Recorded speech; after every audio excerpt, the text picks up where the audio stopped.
It is fair to say that we are living through external economic times, and most accepted market conventions have disintegrated in the last couple of years. Is that a new kind of capitalism in our future? And what are the most important areas of intervention? This is what our talented panel will be discussing today. My name is Davide Accomazzo, adjunct professor of finance at the Graziadio School of Business and Management and managing director at Kind of Capital Management. Welcome to A New Kind of Capitalism, a faculty panel discussion for the Graziadio Business Review. Here today with me, Dr. Terri Young, professor of economics. Dr. Young is an international economist with extensive knowledge of the global marketplace, particularly in Asia. She brings more than 15 years of business experience in Asia and the United States, as well as consulting expertise in global sourcing, business startups. Dr. Young, 20-year university teaching experience includes assignments at the University of Southern California, at 2 California State University campuses, and a full-time professorship here at Pepperdine, where she received the Lachman Distinguished Teaching Award in 1994. Thank you for joining us today, Terri. Thank you. Next we have Edward Fredericks, practitioner, faculty of finance, and principal at Eastwind Asset Management. Mr. Fredericks holds an MBA in finance from Fordham Graduate School of Business and MS in Information Systems from George Mason University, and is a certified chartered financial analyst. He also spent 6 years on Wall Street as an equity analyst and an assistant portfolio manager. Now he is the principal and founder of Eastwind Asset Management, Inc. in Marina del Rey, California, and a practitioner professor of finance with expertise in intelligent database technologies, advanced financial asset valuation, and behavioral issues in financial decision-making. Thank you for being here today, Ed. Thank you. And last but not least, we have Linnea Bernard McCord, Associate Professor of Business Law. Linnea is a recognized expert on ethics and business law topics and has been a frequent media commentator on these issues in such media outlets as the New York Times, the Wall Street Journal, and Bloomberg Television Channel. She's a professional public speaker on ethics and business law topics, delivering seminars to public and private companies, government entities, non-profit associations, and academic institutions across the United States. Prior to entering the academic environment, Linnea practiced law for many years, including private practice, and as the general counsel of a division that was part of a high-technology global Fortune 500 multinational corporation. We are so glad to have you here with us today, Linnea. Thank you very much. Global finance finds itself at the center of a crisis of historical proportions. Many elements, decisions, and actions pushed us over the edge. Let's start with one of the most significant structural issues, monetary policy. Did we get monetary policy wrong in the last 20 years? And if yes, was the mistake politically driven or an utter misunderstanding of how money works? Terri? Well, I don't think so. I think monetary policy has been very effective. If we look at the Fed, actually has a dual mandate of maintaining economic growth as well as price stability. It has done a very good job in that sense. What the Fed actually missed is it's also a guardian of financial stability, and it didn't do a good job on that one, partly because of the lack of understanding of the financial innovations, especially when it involves non-bank institutions. Ed? Well, liquidity is the grease that makes our system work. Monetary policy is the set of tools that manage the liquidity in the system. So the question then is, did we mismanage that liquidity? And again, as Terri has said, that the Fed has a number of mandates, including growth, employment, price stability. And in that regard, no, the Fed has been pretty much on target. The real concern as to did we have a problem with monetary policy stems from the idea that there was a lot of liquidity in the system back in 2002, 3, 4, 5 that fueled this housing boom, which created this problem with the financial innovations that we saw, the mortgage-backed securities, what have you, securitization in general. And so the analogy that I like to say is that, well, if monetary policy is a gun, and we put it in the hands of people and they shoot somebody, then yes, monetary policy is bad. But a gun or monetary policy by itself is not necessarily a bad thing. So again, perhaps monetary policy has been very good. We've managed it successfully, responsibly, but a lot of liquidity in the system caused some problems. Perhaps the Fed could have been a little bit more aggressive in removing some of that liquidity, But no, they saw the need for that liquidity, and in hindsight, during that time, we were all happy and very pleased with the low interest rates and the amount of liquidity that was available. So no, I would agree with Terry that we've been very responsible, and monetary policy is or are a very important set of tools that we use. Did we perhaps focus too much on money supply and not enough on regulating maybe credit? Well, I think part of the problem is we forgot two very essential ingredients, which is common sense and morality. You can't run any of these programs unless you use some common sense and understand that capitalism requires morality. And without those two ingredients, the train can get off the tracks. Personal responsibility, right? If money is available, it's your decision whether to accept that loan or not. And people didn't practice a sense of responsibility, and when the money was available, whether they could pay it back or not, they just accepted it. And so who gets the blame for that? It's not the people that took the loans out, but the regulators who provided that liquidity. So that's really the problem there. Right, that's entirely true. Well, I think the Fed also has a reputation of cutting rates, very quickly, but raising it very slowly. So that has been the reputation of the Fed. And so during the housing bubble, it was very slow actually to cut the rates. Increase the rates when it should have been done. That is true. There is an asymmetrical approach to monetary policy. But you also have to remember, too, that the Wall Street has to take some responsibility for the innovations. It's everybody on the food chain has to take a look at what they've done and why we're in the situation we're in. That's true. That's very true. So let's move on and let's look at question number 2. Since World War II, our economic framework shifted from Keynesianism to monetarism back to Keynesianism. Yet we find ourselves with high levels of debt and high levels of unemployment. Is inflation the inevitable result of this situation and maybe large-scale currency devaluations? Well, the first issue is inflation. And again, with liquidity comes the potential oversupply of money, which potentially drives down the value of money. Hence, we have inflation. So I think that if any of these tools are used inappropriately or overly aggressively, then yes, you do have ill effects to the system, deflation or possibly inflation. But again, monetary policy is a set of tools that can be used, and it is our responsibility to use them effectively.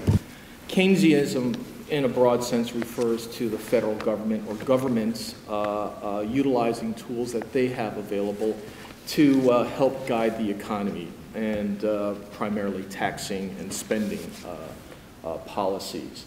So those are typically longer-term influences on the system, and they have their place or their roles within policy.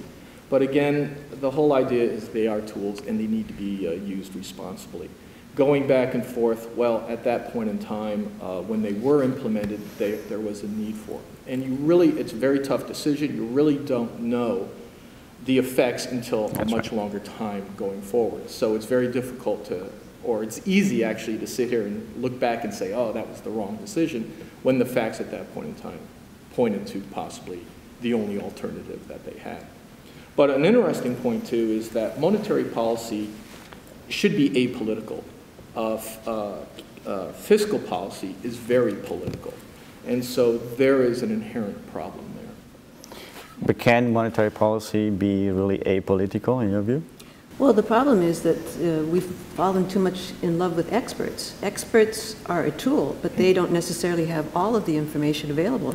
That's why I said it goes back to common sense and morality. And the last time we fell in love with experts the way we're doing today was the 1920s, and we suffered 4 bubbles.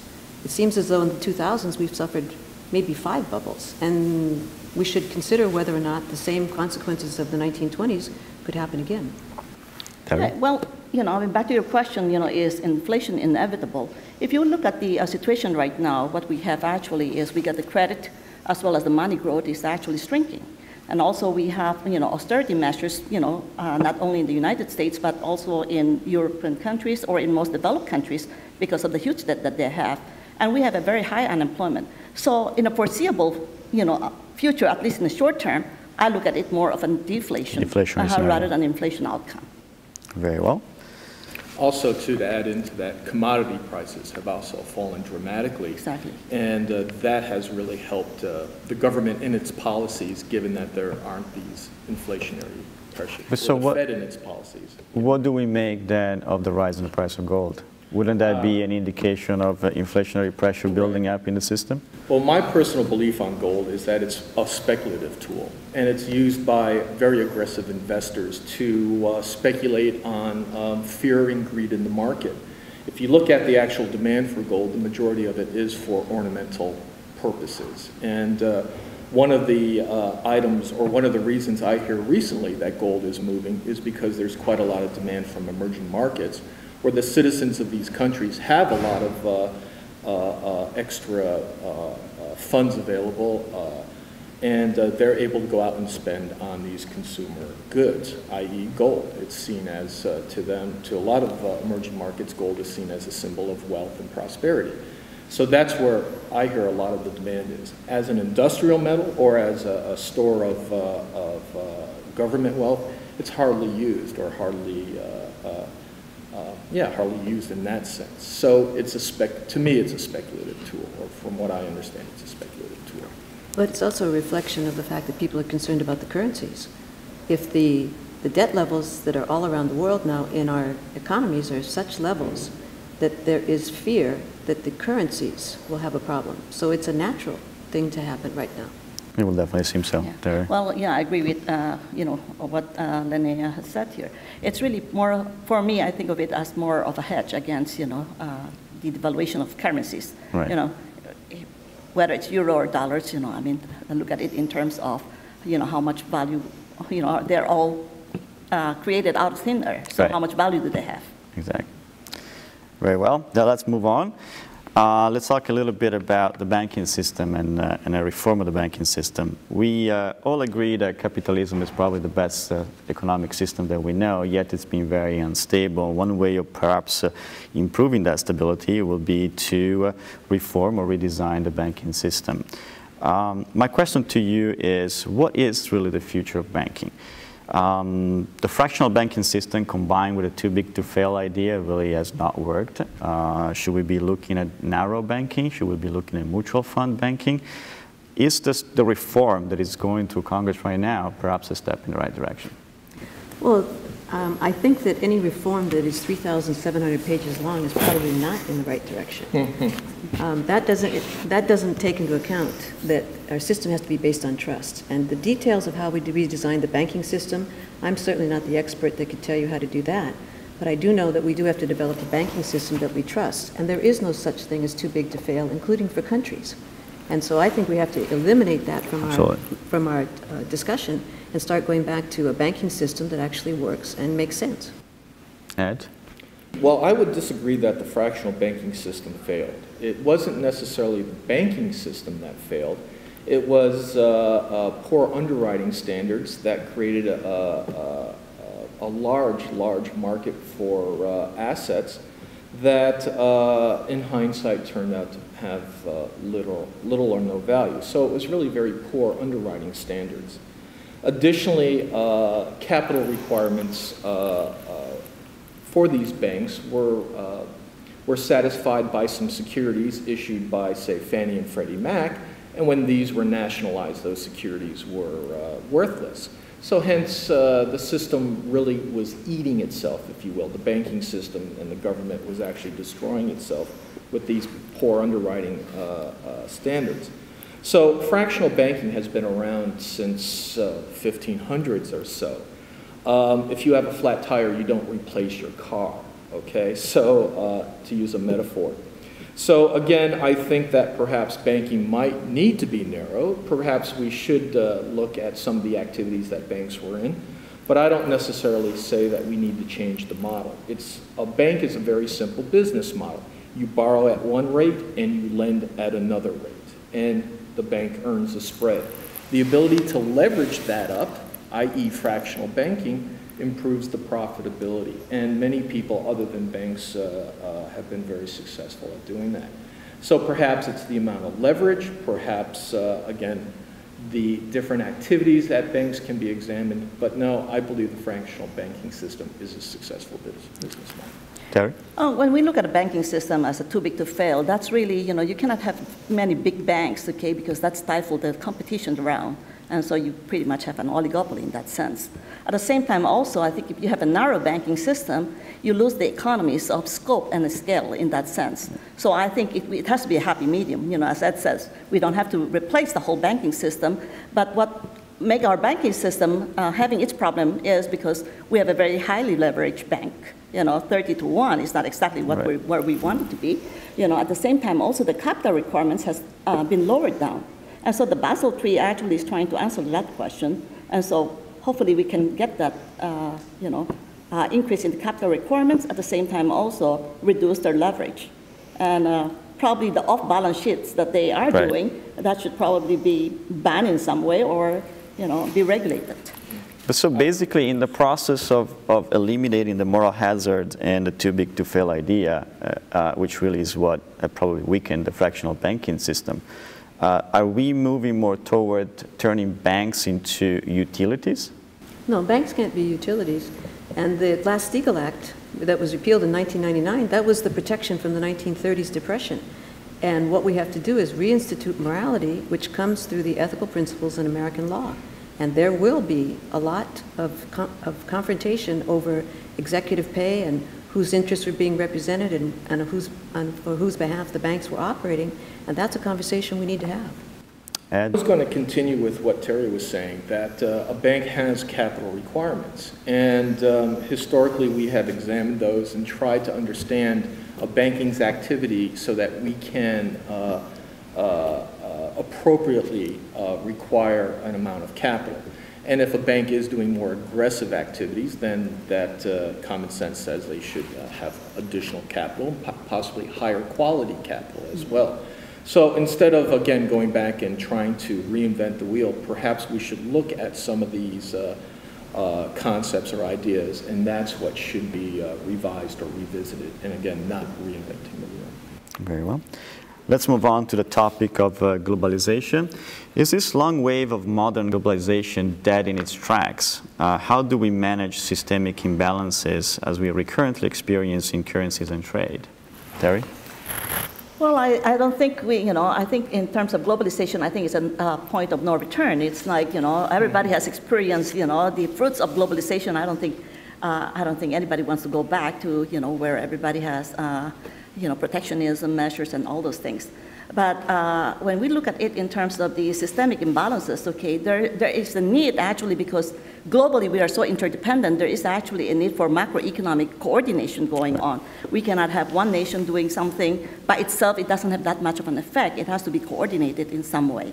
At the same time also, each nation actually will need to have some microeconomic reforms in their own country. For example, we can see, we have to kind of reduce our consumption binge. China has to increase its, consumers-based growth. Europe probably has to have a more flexible labor market. So there are some microeconomic reforms that need to be done so that we can have a more balanced economy, global economy. Ed, do you think that there is a risk here to move away from it? There is absolutely no economic benefit to closing your borders. There's absolutely no economic benefit. And all of these upheavals we're seeing in the world with leveraged debt and the cost of labor, perhaps what we're really seeing are market forces addressing these issues in this global landscape that we are now in. So possibly you can take a step back and look at what's going on in the world and see that, yes, global forces are acting appropriately and moving funds from high-cost areas to high-return areas, or are adjusting the labor costs or currencies to reflect the competitive advantage some countries have over others and the high expenses or costs associated with other countries. So globalization and market forces, I think, are two very, very strong forces which shouldn't be ignored and you shouldn't close your borders to. Linnea? I think that I would take a little different position. It's not that globalization is good, bad, or indifferent. I think that human beings, when they're facing economic difficulties in different countries, naturally set up barriers, and that's exactly the problem we had in the 1920s that led to the 1930s, is that we can't predict what people will do, and I think what we have to take a look at is our cultures of trust. We have to be able to establish trust. There is no such thing as a global citizen when it comes to our systems of trust.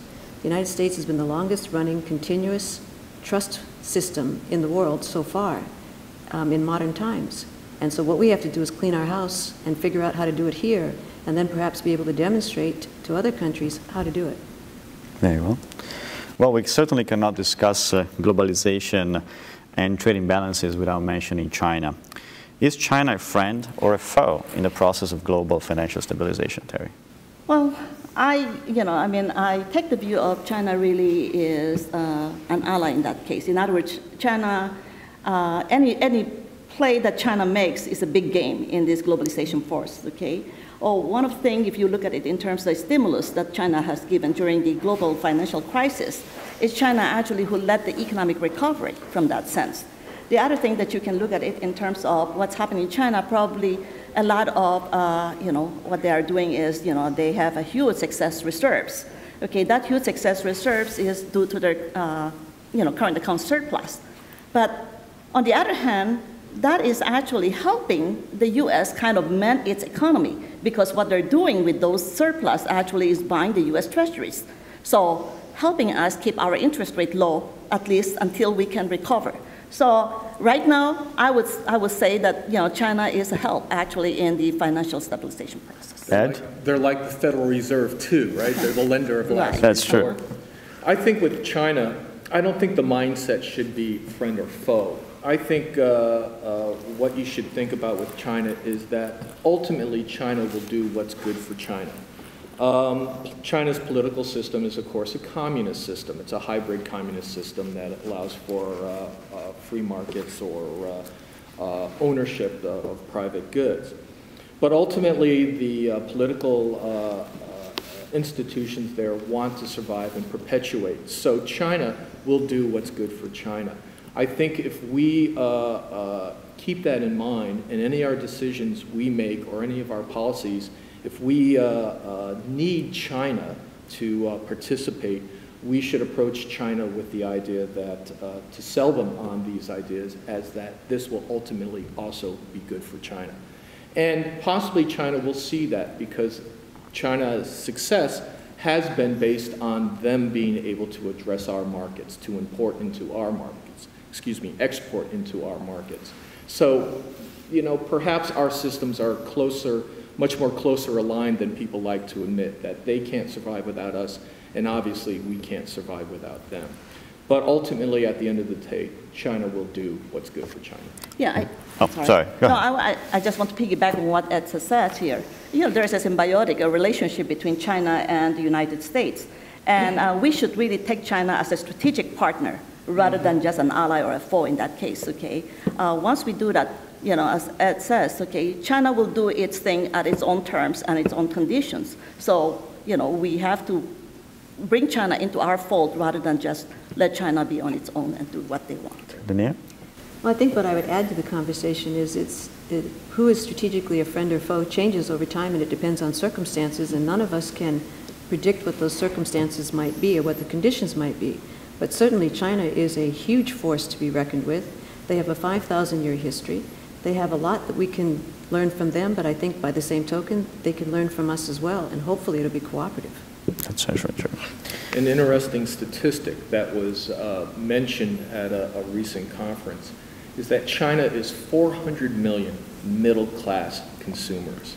Now, with that type of market clout, with the way our system is set up, as Terri said earlier, you cannot ignore China. That's certainly true. Well, now let's discuss a subject that is very close to us, education. It seems that this is probably one of the most important elements for a nice transition to a better future. However, in developed economies, budget cuts and liquidity crunches have certainly hit the educational sector pretty hard. Also, changes in personal values and technology seems to affect the quality of education. What is the future of education, Linnea? I think the future of education is to go back to educating and to not indoctrinate people. We have to teach people how to think for themselves. We have to take a very good look at our budgets. We keep saying we don't spend enough money on it. We have to take a look on how we're spending money, what we're spending money on, because we spend an enormous amount on education. And as someone who is also foreign educated as well as American educated, I know that American education could certainly ramp up its standards significantly, and it has to. And not only do we have to have it for the economy, we have to have it for our society. A free people has to be educated. They have to understand their system and what has made the country successful. Terri, do you have a comment on this? My point is here, education is the most important part in terms of the human capital resource, okay? We cannot, a country actually cannot grow when their human capital is deteriorated. So one of the things that they need to do is actually promote and educate, and train, and, because human capital resource is the future. This is the one that creates, future wealth. That's very true. Ed? Well, I agree. I like the concept of human capital, even though possibly it's politically incorrect to use these days. I think that we need a much more rigorous system earlier on in an individual's upbringing, grade school, high school, through high school, what have you. At the college level, I think Graziadio has it correct in that, how's that for a plug? I think Graziadio has it correct in that the graduate business education is very applied. And I think that is a great model in order to explain theory as well as demonstrate application. I think we have some real problems in our system. I saw a bumper sticker the other day that said, if you can read this, thank a teacher. If you can't read this, blame a union. And so blame the union. So I think that there are some imbalances, and in an earlier discussion, we talked about how much is going into education in terms of dollars, but how much is actually paid for education. And I think that ratio is very, very highly skewed, that for every dollar, we are not spending enough for the actual educational process. Very well. Well, let's now conclude the panel with one last question. And what is, in your opinion, the most important element to ensure a successful transition to a more quality-driven, more sustainable capitalism? Terri? Well, I think there are really many factors, but I think the new scheme of regulation actually should not disincentivize. Once they do that, or reduce the market incentives, then that entrepreneurial spirit cannot come about. Here, here. Ed? Oh, excuse me. Well, why don't we go to Linnea? Well, you'd be surprised, but as a lawyer, I actually agree. You cannot run an economy that is regulated. The only reason for the regulation is because we don't self-regulate through morality. We have to realize that it has to come from us. We have to make a decision about what's important to us. We have to have morality throughout our system, which is what we do not have now.